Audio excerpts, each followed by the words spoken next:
কি ভাবছো রিনা?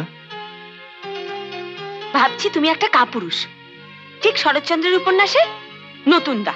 মোটেই না, আমি হচ্ছে গিয়ে ইন্দ্রনাথ। তাহলে তুমি তোমার বাবাকে সাহস করে বলতে পারছো না কেন আমাদের ব্যাপারটা? এই ব্যাপার?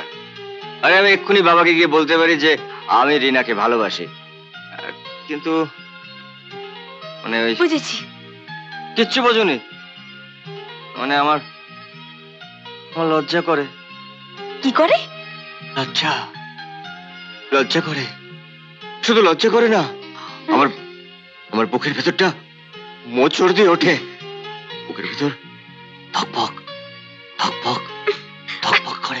শোনো শোনো, কান পেতে শোনো, ভালো করে কান পেতে শোনো। ওই শোনো। আই, হ্যাঁ? কি হচ্ছে কি অসভ্য কোথাকার? হ্যাঁ, ও এই বলে আমাকে কাছে টানা, বাজে কোথাকার। কাছে টানলাম কোথায়? তোমাকে তো আমার বুকের ভেতরে মোচড়ের শব্দটা শোনাচ্ছিলাম। মোচড়টা শোনাচ্ছিলে? হ্যাঁ, এই মোচড়টা কি জানো?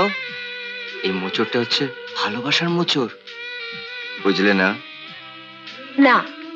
বোঝাচ্ছি, বাড়িতে গিয়ে বললেই তো মনে হবে তোমাকে বিয়ে করে ফেলি। এদিকে আবার মার কথাটা যে বুকের ভেতর ফুটছে। কি কথা?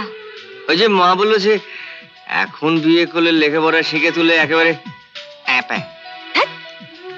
অসভ্য। ও এমনি অসভ্য হয়ে গেলাম?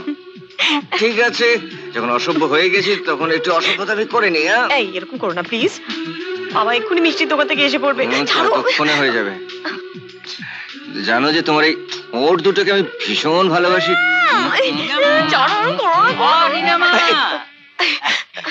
এই দেখ, এই মা একেবারে গরম গরম সিঙ্গাড়া আর জিলিপি। সন্দীপ খুব ভালোবাসে। হ্যাঁ, তা বলতে একটু দাও। হ্যাঁ দাও। এরকম করে নাকি?